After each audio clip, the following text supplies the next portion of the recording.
Programme breaking barriers में मैं हूं आपकी host Alia. India card in the new great game. नई शुरू होने वाली ग्रेट गेम में इंडिया कार्ड क्या है, आज हम इस पे बात करेंगे। मैं एनालाइज करूंगी एक आर्टिकल को जो कि यूएस मैगजीन फॉरेन पॉलिसी में पब्लिश हुआ है, और इसको लिखने वाले हैं कॉलमिस्ट हैं वो foreign policy and senior fellow for middle east and Africa studies at the council on foreign relations. नाम है उनका स्टीवन ए कुक। उनका आर्टिकल है India has become a middle eastern power. इस पे वो क्या कहते हैं, मैंने इसमें से 12 पॉइंट्स गैदर किए हैं, लेकिन इससे पहले कि मैं अपने ये पॉइंट्स आपके सामने रखूं और एनालाइज करूं इस ओपिनियन को, या वो इसमें जो बात कर रहे हैं उन्होंने कैसे एनालाइज किया है, मैं आपके सामने उन्हीं का लिखा हुआ उनका फर्स्ट पैराग्राफ पढ़े देती हूँ। ये बहुत ज़रूरी है ताकि आपके सामने इसका बैकग्राउंड भी आ सके कि उन्होंने ये क्यों लिखा। वो लिखते हैं, a decade ago I went to India on a 3-week speaking tour that took me to New Delhi, Lucknow, Chennai, Mumbai, Pune and Hyderabad. The idea behind the trip, which the US State Department sponsored, was to foster an exchange of ideas about the Middle East with officials in the Indian government, academics, students and journalists. From the perspective of the diplomats who invited me, it was a great opportunity for Indians to understand a non-official US perspective on a part of the world that was likely to loom large for New Delhi in the future. I had a wonderful trip, but I came back skeptical about a future Indian role in the Middle East. India and Middle Eastern countries were already in various ways, of course. There were budding military and technology ties between India and Israel. One could not travel in the Persian Gulf region without noticing that guest workers from the Indian state of Kerala provided the labor that made many of the Gulf countries run. India also imported a lot of oil from the Middle East, yet after my conversations with officials, diplomats, generals, it struck me that Indians did not want to play a larger role in Middle East. In the 10 years since my trip, things have changed. यहाँ से आगे वो लिखते हैं कि 10 साल पहले जब मैं गया था तो उस वक्त कोई और सोच थी, लेकिन अब इंडिया की सोच बदल चुकी है। और 10 साल पहले मिडल ईस्ट में इंडिया की क्या पॉलिसी होगी, और जो मैंने अपने इस प्रोग्राम का टाइटल रखा कि India card in the new great game, ये कैसे आगे बढ़ेगा, शायद ये सोचा गया। और फिर उसके बाद जो डेवलपमेंट्स हुई हैं इंडिया की मिडल ईस्ट में, उस पे वो बात करते हैं।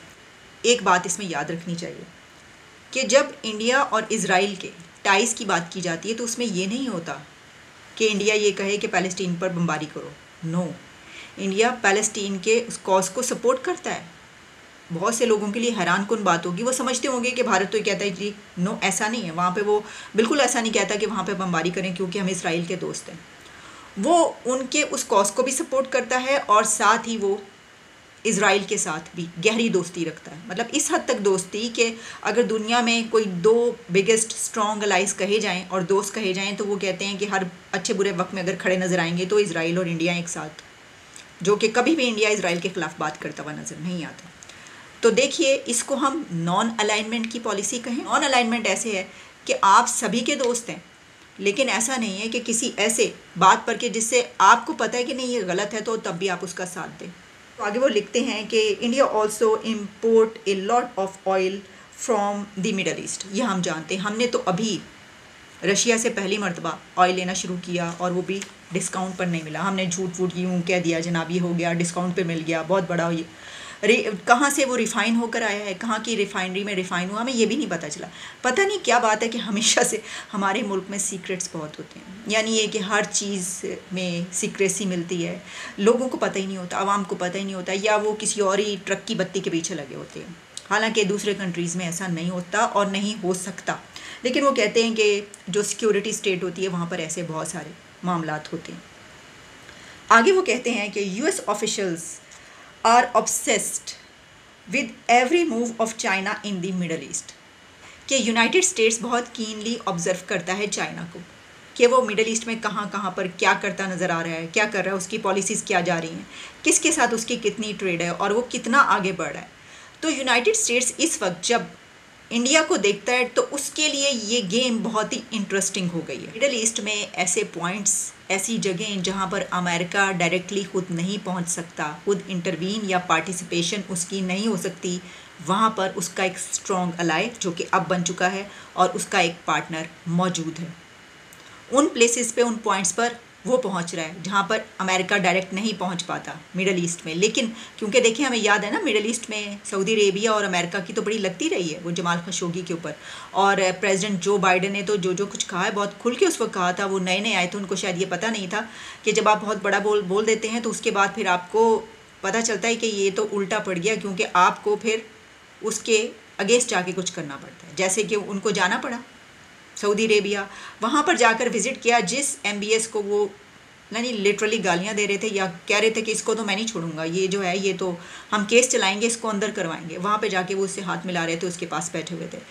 तो वो अमेरिका ये समझता है कि उसको ये सब करने की ज़रूरत नहीं है, क्योंकि अब उनका एक अलाई वहाँ पर मौजूद है। तो इसमें एक और सवाल भी या एक और सोच भी पैदा होती है कि क्या ये सब देखते हुए ही, वो कि इन्होंने ये नहीं कहा इसके अंदर, लेकिन ये जो बयान किया है जिस तरीके से, तो अगर हम इन तमाम पॉइंट्स को एनालाइज करें तो हम ये कह सकते हैं कि अमेरिका काफ़ी अरसे से ये देख रहा था ये सारी सिचुएशन, और वो कीनली ऑब्जर्व कर रहा था चाइना को और फिर मिडल ईस्ट को भी।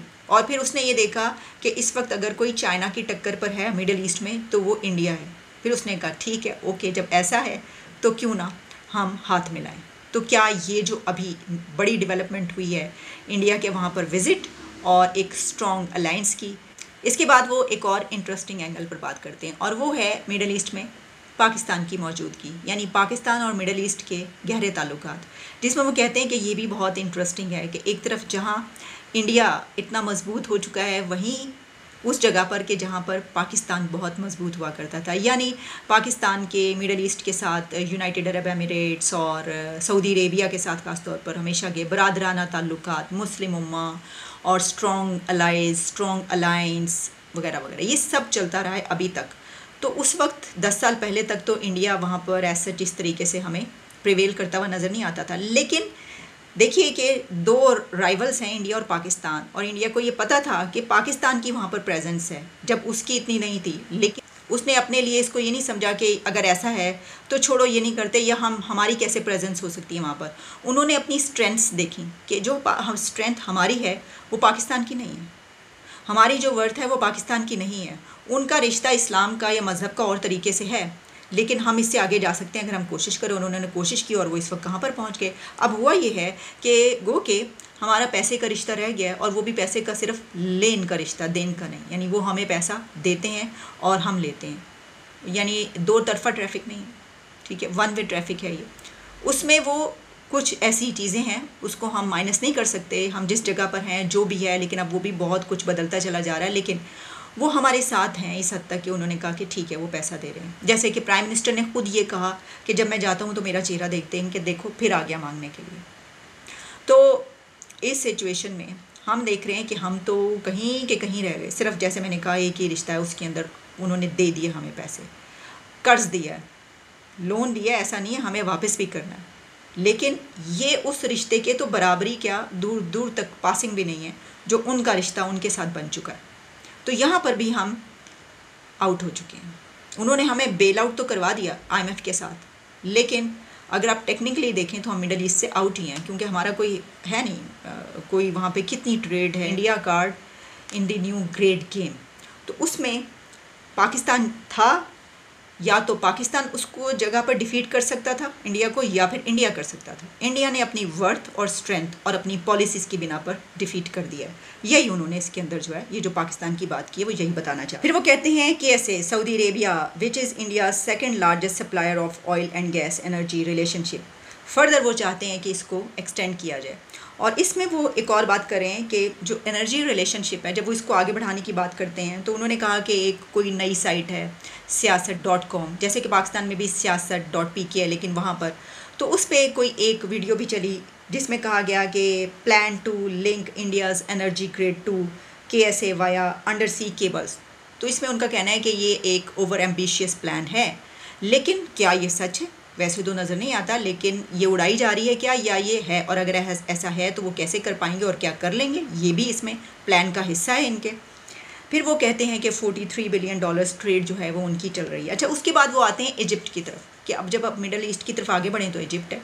अब उसमें भी अभी एक दौरा हुआ और मैंने आपको उसके ऊपर काफ़ी डिटेल में गुफ्तगू की थी, आप जाकर देख लें। इजिप्ट के विज़िट पर जो मैंने कहा था कि क्या सिग्निफिकेंस है इंडिया की इजिप्ट के विज़िट में, उसमें मैंने काफ़ी पॉइंट्स आपके सामने पेश किए थे। लेकिन इसमें इन्होंने जो कहा है, उन्होंने कहा है कि जो इंडिया है वो इसको इजिप्ट को गेटवे समझता है, gateway to send India's goods to Africa and Europe. Exactly ये भी है, ऐसा भी है। और इसके अलावा बहुत सारी जो वहाँ पे इकनॉमिक जोन्स हैं वो भी बनाए जा रहे हैं इंडिया की तरफ से। फिर जो स्वेज़ है, कैनाल स्वेज़, उसमें बहुत बड़े मामलात रहते हैं, वो भी एक तरीके से आप गेटवे ही उसको बोल सकते हैं।